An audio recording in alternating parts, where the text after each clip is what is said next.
So I was just interviewed by Keith Andrew, and I had a lot of fun. He asked me some really good questions, so be prepared to think on your feet. But it was an incredible opportunity to showcase what he's doing, which I think is brilliant and amazing and necessary in our world. And it gave me an opportunity to share a little bit of myself with his viewers. So I recommend the experience. It was lovely. He was gentle, and you definitely walk away from it with a new perspective. And I love those moments in life. So I recommend you do it.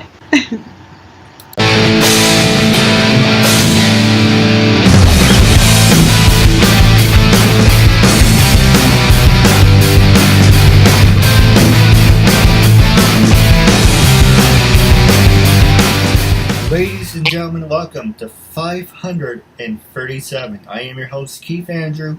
On here is the talented and beautiful Jovanna Vidal. I just want to say thank you for being a guest on my talk show. Thank you, Keith. And it's Jovanna Vidal, like Vidal Sassoon. No disrespect. I have a text to speech. It's coming up as Adele. Oh, no, I wish I was Adele. I wish I had her voice.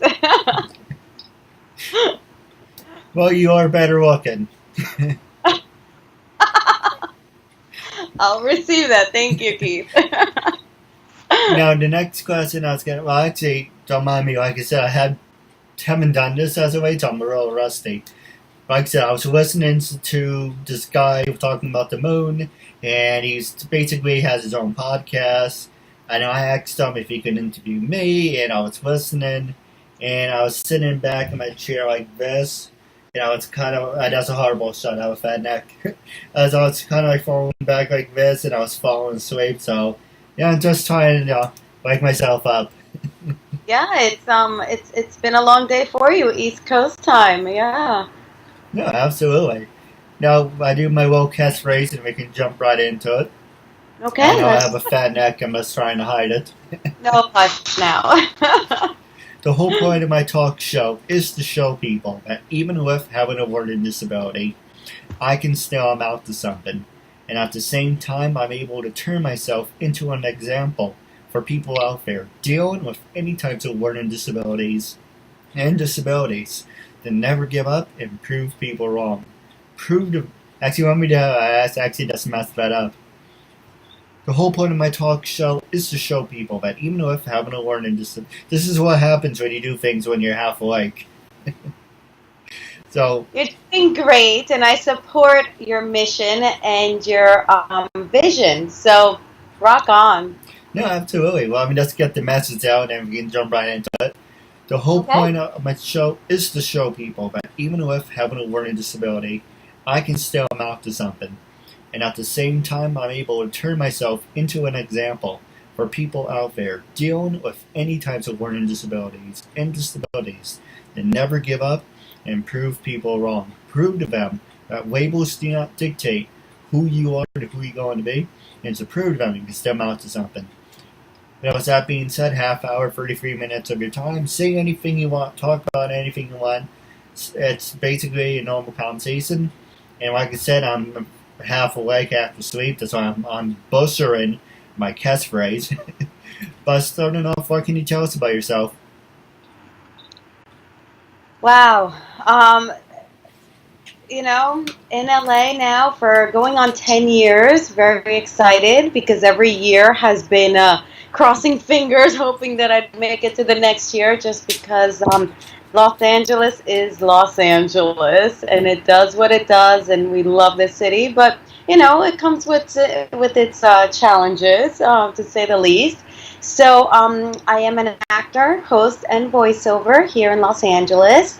I don't come from an acting background. I actually was corporate when I lived back in New York.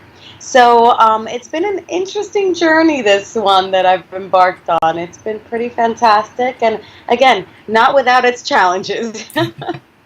So the first question I was going to ask you is we're going to jump right into it. What type of corporate work did he do, number one, and how did he get into that? That's part one.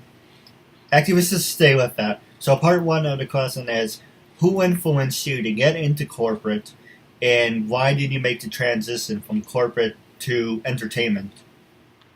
Great question.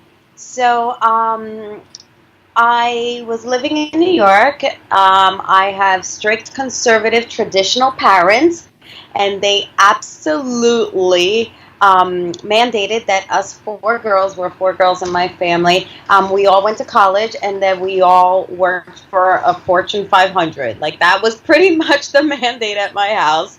And we all complied because we're all, wanting to be good girls for mom and dad.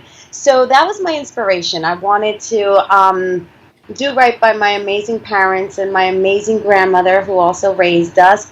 And that was their vision for us. That's what they wanted for us when, they came to this country. And so we all pursued different facets of corporate America. I specifically went into international marketing and advertising, and I studied at Pace University, and I also studied in London. I did a study abroad semester, which was utterly fantastic, probably my most memorable years. And I realized after I was in my career for a few years behind the camera, helping with media and advertising and just that aspect for MasterCard International. So I worked for a very recognizable company, and I did that for many years, and then I realized every time I got the audition tapes that I actually wanted to be in front of the camera, and these fabulous actors made it look so easy. So I was like, oh, I know, I'm gonna move to Miami to start my acting and dancing career. And it was perhaps in hindsight not the smoothest move. However, it was amazing learning experience, and I learned a lot. And so that's how I started working at MasterCard. I managed, I think it was like $260 million budget for them. So coming out of college, it was a big responsibility. It was a lot of stress around that just because it's $260 million you have to account for. Yeah, don't And screw it up, right? a lot of money, and that was not like the aspect of advertising I wanted to stay in. So I'm happy I learned how to manage so much money, but I really wanted to get in front of the camera, and so I started pursuing it from then. All right. Well, let me ask you this. You said your parents wanted you girls to work in a Fortune 500. What do your parents do? My parents were small business owners. So they owned a couple of furniture stores in New York. And I think for them, being, small business owners, entrepreneurs, they had their challenges where they had to be present every day. And I think for us, they wanted to see something where, we would have the benefits. We would have, the vacation and the travel and the sexier aspects of corporate America. So that's what they wanted for us. So, yeah. But they were strong business owners, very successful at what they did. Well, what about if you guys didn't want Fortune 500? Was that an option? Like, say you wanted to be like an actor, an actress. So basically, No. it was either what they wanted or you to be hearing from it, right? You know what? I mean, it was a sort of thing where we wanted to make them happy.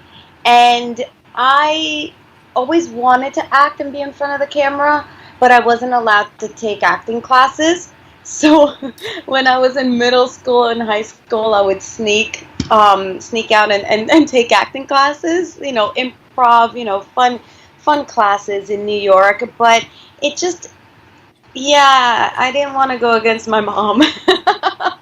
She's a strong woman, and she would have definitely won out. So I complied.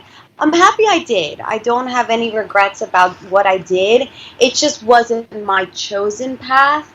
I thought I could be happy doing it, but in the end, I realized that I needed to follow my dreams and aspirations. And And now they're super supportive. They're absolutely so happy because they see the movement I have in my acting career just recently, and they see it. And so they're happy. It was just an initial shock when I told them I was going to pursue the entertainment world.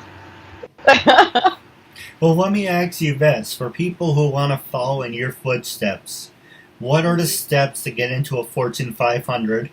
And what doors did it open for you? Have you met like big names, CEOs? Yes, great questions, Keith. So, the path I would recommend if you do want to work in a corporate environment, um, I would say is to intern. Absolutely secure some kind of internship, which is how I garnered my position at MasterCard.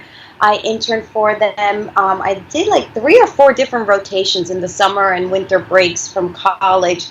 And I got to meet so many people. I got to meet all the top heads at all the networks, all the different magazine editorial companies that were out in New York, which are most of them, and advertising agencies. So I definitely met a lot of people. I traveled a lot, which was amazing.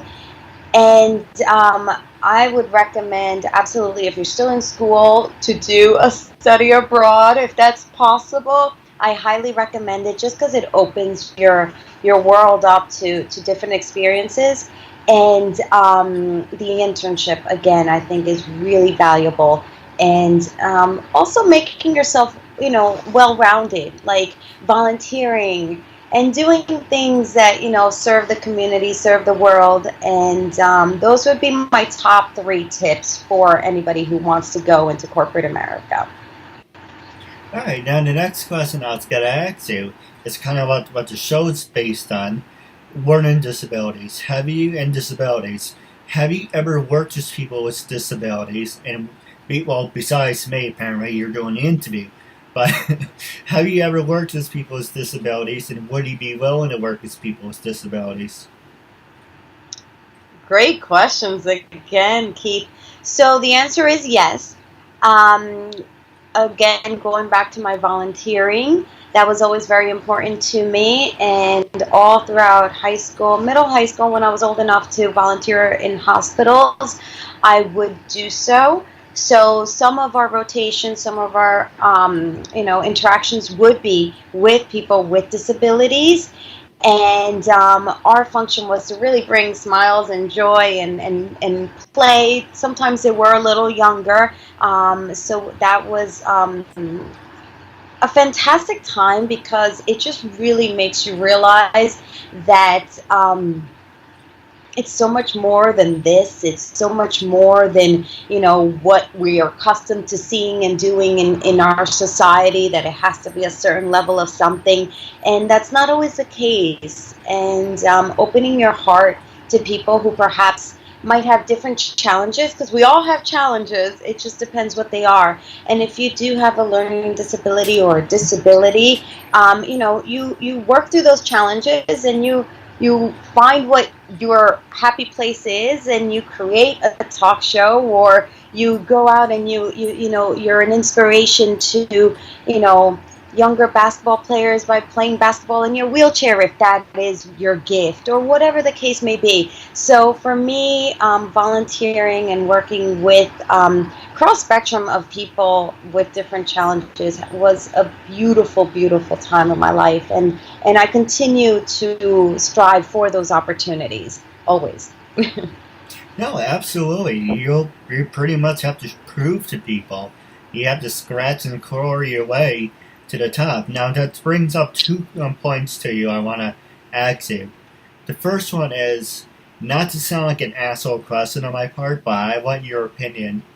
It's because a lot of people say this is a male-dominated world. Did you have to work twice as hard to prove to them you can be established as any other person out there? And would you say to yourself, you're one of the most... When people think of Fortune 500, they think of most influential, popular famous people, would you consider yourself on that list? I would say not yet. I would say I still have a good fair amount of work to do to get to that level where you get that, home name recognition, where, household name, that's what it's called, when you become a household name. So I'm not quite there yet. I do have my work cut out for me, but that's like anybody and everybody, whether it is in Fortune 500 or whether it is acting or whether it's music. It takes a little bit of traction before you become a household name. So that being said, I look forward to that. I hope that's my destiny. And the reason why I hope that's my destiny is because I do want to make a difference. I want to make a difference in this world by sharing stories, by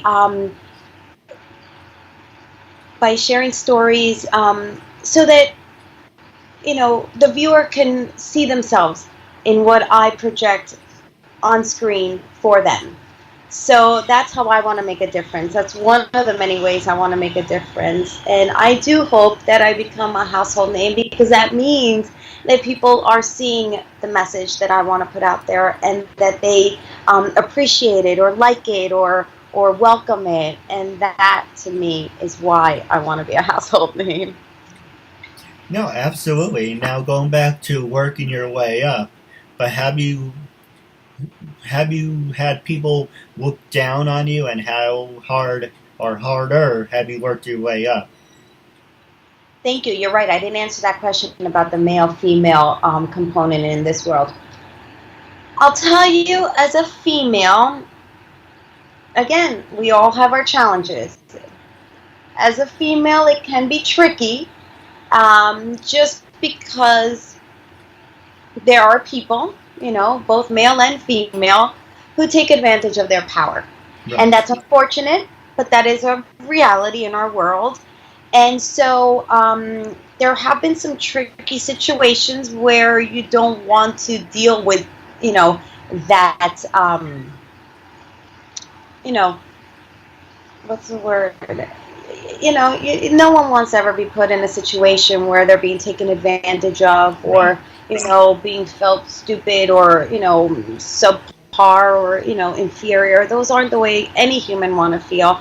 And have I felt that in, some situations? The answer is yes. I think we all can maybe relate to that kind of experience where, someone taking advantage of their power makes you feel inferior, and it's not right. However, again, that's part of sometimes our world, and, some humans behave in that manner.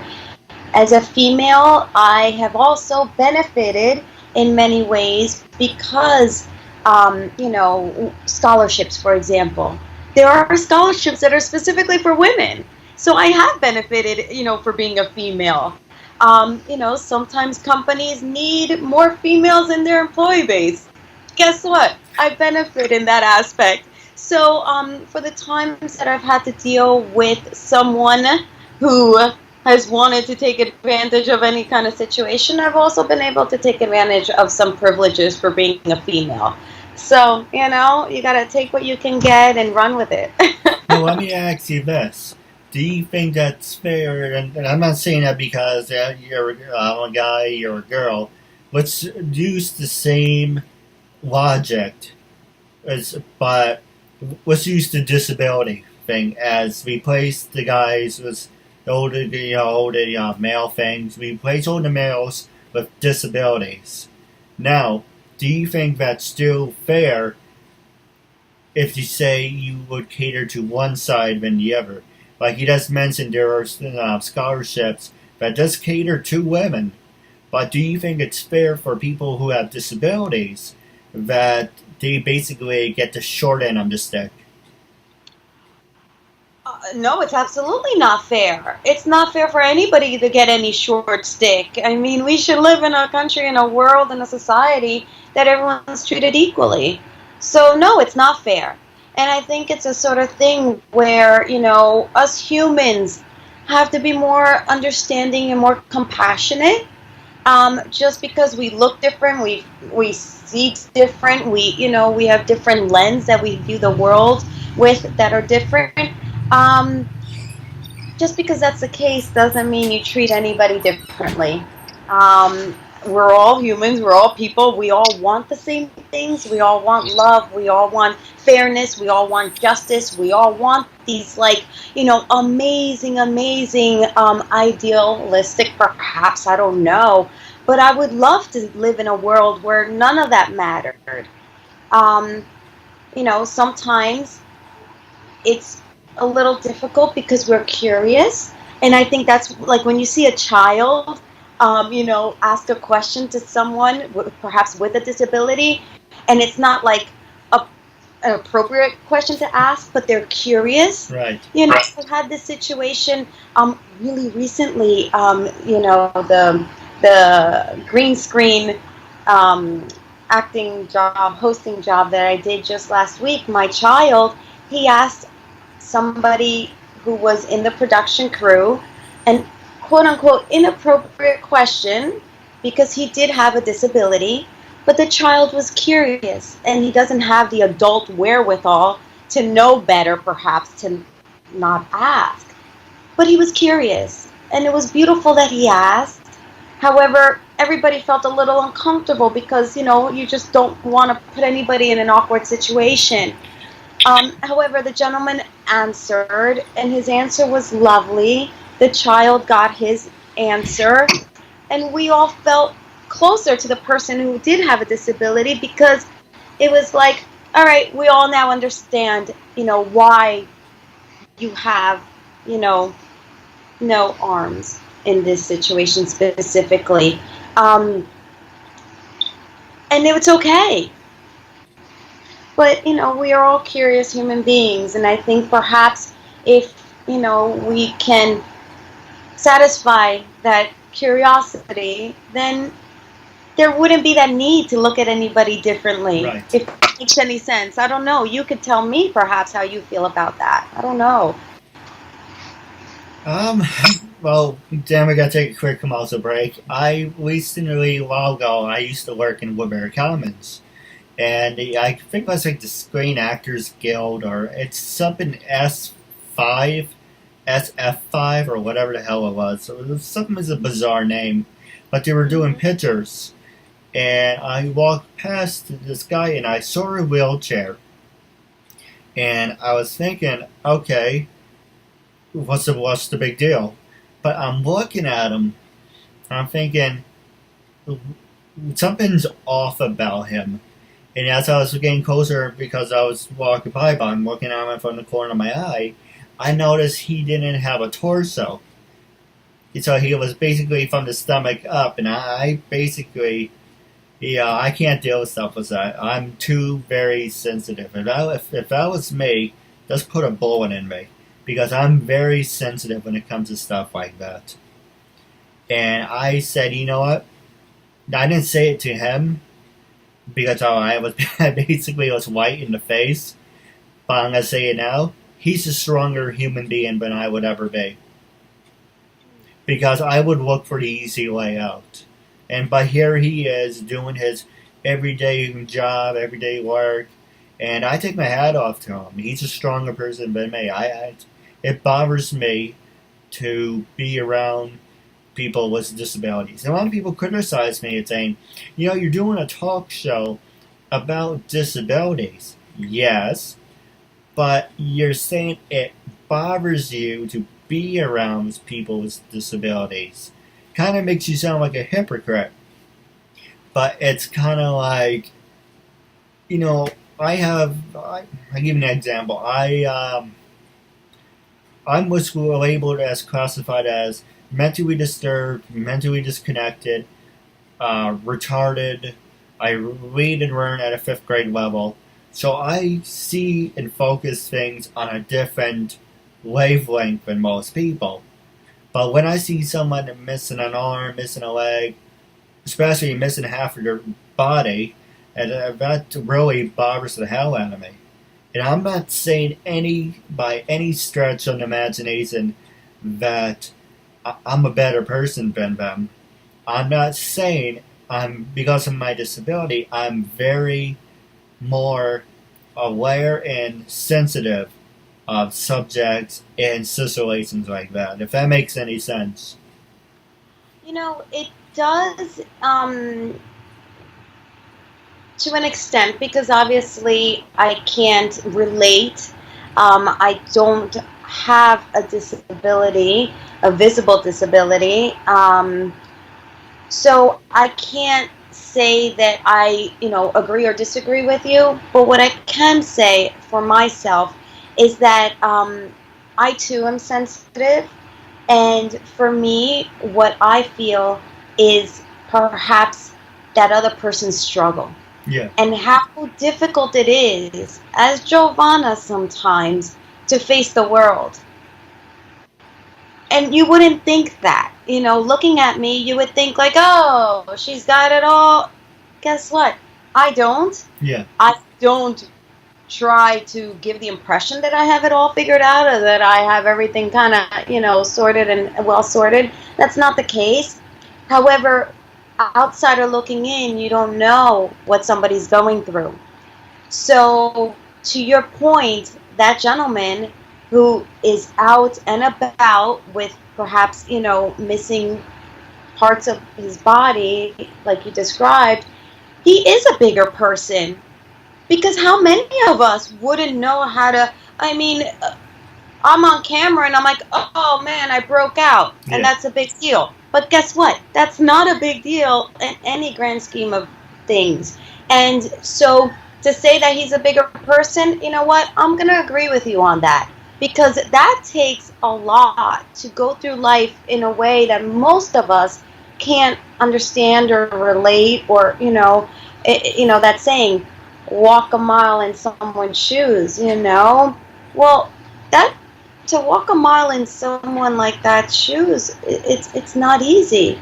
And so I agree with you.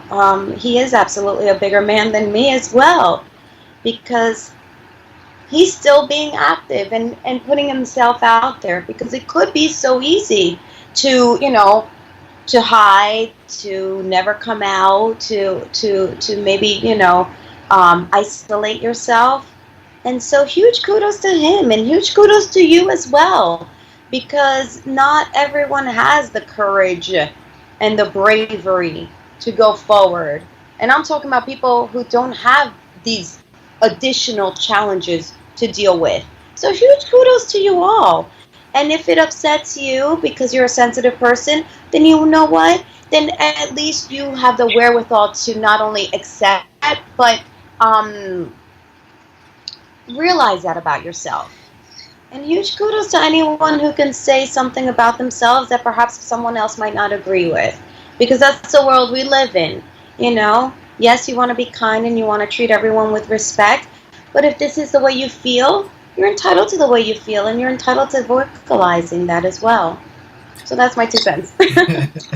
Now we're going to take a quick commercial break. And with the last 5 minutes left, I'm going to pass it over to you. Vanessa Lina. Adrian Lalo. This is Cynthia Bass today. I'm Sonia Fisher. This is Shane Smith. My name is Alexandra Bowie. My name is Amelia Clover. Hi, I'm Amy Linden. Hi, I'm Anita Nicole Brown. It's Meg Green. Hi, my name is Asad Caldwell. Hi, everybody, I'm Brooke.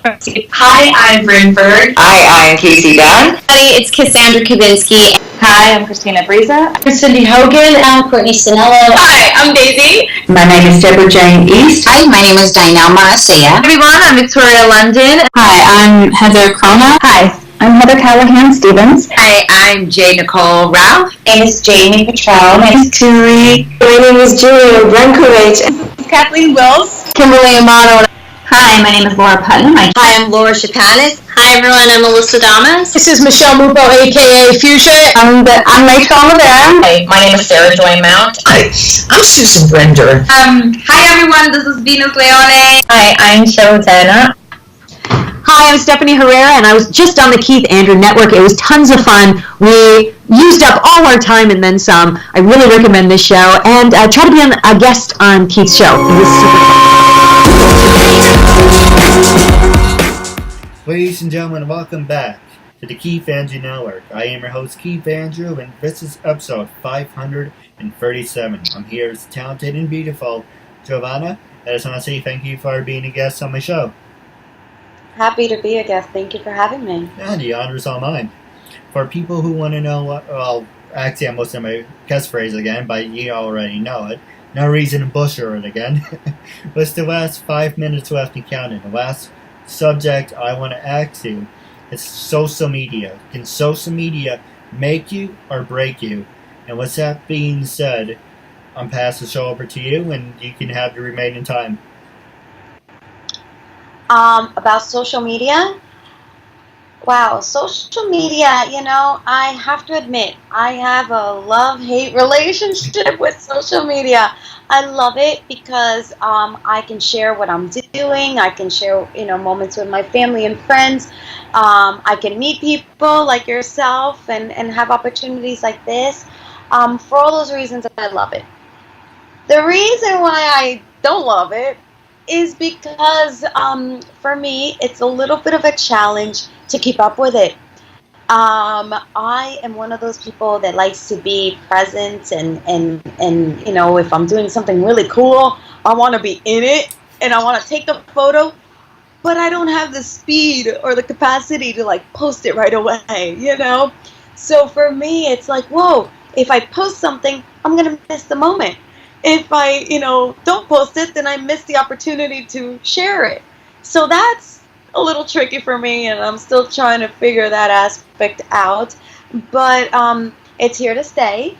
And as an actor, wanting to be a household name, it's a component of my everyday. So I do have to, make certain that, people see me and people can relate to me and people can, sorry about the honk, and that people, can access me, can reach me. And I love that aspect of it. It's the, the insanity of the way the posts come in that I'm like, it's a little overwhelming and daunting for me at times. But it's a good thing. I think it's a good thing. I guess in our world, I can't imagine it any other way now because we're privy to so many people's lives and experiences because of it. And that's a really cool aspect of social media, I would say. Well, let's look at it like this. I say about, I almost said 10 years, actually it was still like that. 10 years ago, in 2008, you still had, MySpace. I miss MySpace. That was a big thing. MySpace and Facebook was just coming out. And Twitter, people were saying, you take it or leave it. But now it's like, I have to have on Twitter. But you need to be on that Twitter. Some people call it the Twid. But I don't know, whatever. Just trying to make you laugh. But there's other things where you go back, even that 10 years. To about 98 and 93. American Online came out about early 90s, maybe 93. There was chat rooms, and the whole thing about that. Ask certain people, they can write a book about that. But there's just chat rooms, and then early 2000s you get a messenger. That's another great thing. I was really upset they got rid of that. Came up with a stupid thing recently. I was like, I wonder how many of my high school friends still use AIM. And I want to do it, download it and use it. It's like, it's discontinued. I'm like, okay. Well, Yahoo was another big thing. They had Yahoo Messenger. Nope, they got rid of that too. And it's like, what the hell? No one uses Yahoo anymore?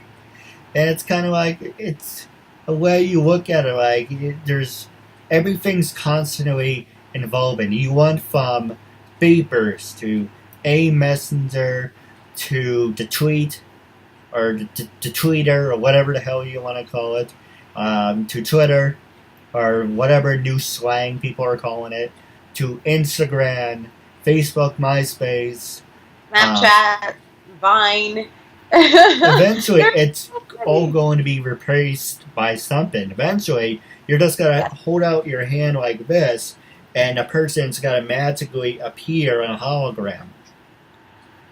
Yes, that's actually what I've been shooting most recently, is some of those projects. So yes, you're absolutely right. We're on another brink of a change, as far as technology, as far as storytelling, as far as, what social media is going to look like. I think, yes, absolutely. Now, the last thing I was going to ask is, how do you feel about, like, we're just mentioning holograms real fast, because I caught your interest, and now I'm very interested. You mentioned you were working, or people you were working with were working on holograms, but I think about how much money you would, say, get rid of cars whatsoever. And here's, I tell you the good side first. Get rid of cars and have a transporter. Go in and it transports you to where you're going. That's great. The only downside is, there's about to be a bunch of terrorists out there that are really going to misuse that. So in a way, I'm happy there's no transporters, because you don't have to have that risk. But that's the same thing about Facebook and all the other social medias. There's always going to be a risk. But there's sometimes you would like to put it on a leash. Yeah, I mean, everything's always changing. That's the one thing we know that's always going to happen, is change. And so, it's difficult because, how shall I say this? Honest opinion, you can say whatever you want. Well, no, I'm just trying to formulate my answer, because I can't say I'm an expert at this topic.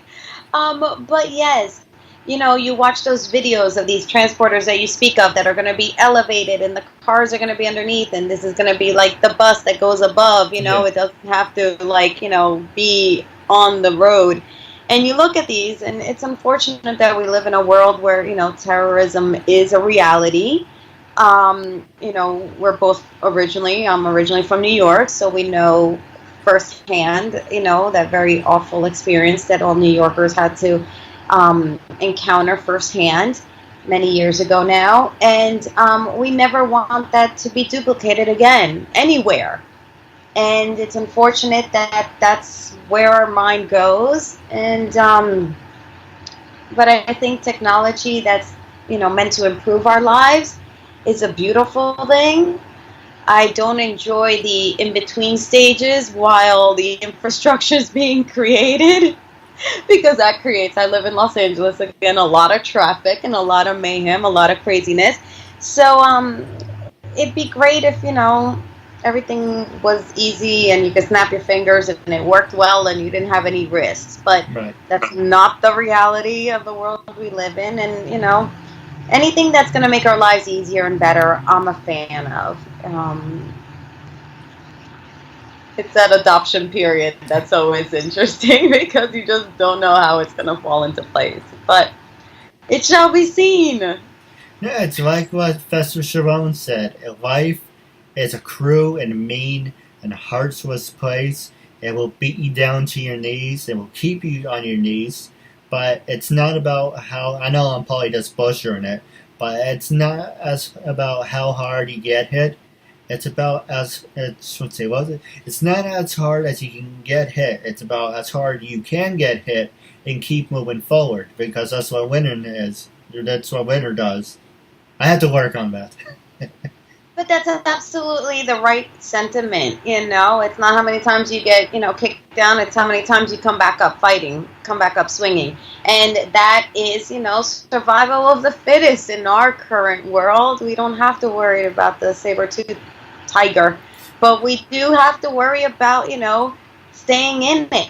And staying in it positively and, going through that finish line. Because, when you're done with one race, the other one begins again. So you have to stay positive, stay in it, and keep swinging, and not in a violent way, but making sure that you're moving onward and upward. And that's what I love to say, onward and upward, because that's the only way I want to go. No, absolutely. I do have a couple questions for you off the air. But wrapping up, how can people follow you on social media? Are you on LinkedIn, Twitter, Stage 32? I'm on all of the above, and it's really simple because all my handles are This is Jovanna, like you're introducing me. This is Jovanna, and Jovanna is spelled Jovanna. So definitely follow me, interact with me. I love getting little messages and comments, and I respond back. And that is the name of my website as well. This is Jovanna.com. So whatever your preferred social media / type of interaction method might be, I'm around. And my last question for you, wrapping up on our show, is when I first approached you to be a guest on my talk show, what was your first reaction? And after being a guest, how did you feel now? What a great question. Okay, my first reaction was like, oh, wow, cool, okay. You know, when you're in certain stages of, let's say now, acting career, because it could be, you know, professional career, when you're earlier on, you don't get these sorts of opportunities very often. And when it is presented to you, you are humbled and happy and flattered. And now that I've had the experience, a very positive experience, because we've spoken about some things that I was not expecting to talk about, but you gave me, you know, a lot to think about, and you know, you offered up some really thought-provoking questions, and so my experience has been so positive, and I love what you're doing. I love that you want to be a messenger to people, that it doesn't matter what walk of life you walk in, that you can do what you want to do, providing that you put the effort and the initiative and the determination and the gumption and the perseverance, because it's a lot that goes into everything that we want to do in our daily lives. So huge kudos to you. I'm excited for what you're doing. I look forward to what's to come of you and your show and following your path. And I hope more people get to see what you're doing and are inspired by it, with or without disabilities, because I don't think that is the root of it. I think at the root of it is, don't be scared, do what you want, regardless of what your challenges are. And I think disabilities or not, that's a challenge for everybody. So I just want to give you huge kudos and huge, you know, bravo for stepping up and doing something out of the box, because it's fantastic. No, absolutely. Now stay tuned for Off the Air. We have a couple questions. By wrapping up our segment, I'm looking forward to part 2 down the road. And I just want to say thank you for being a guest on my talk show. Thank you. Looking forward to it as well. Bye, everybody.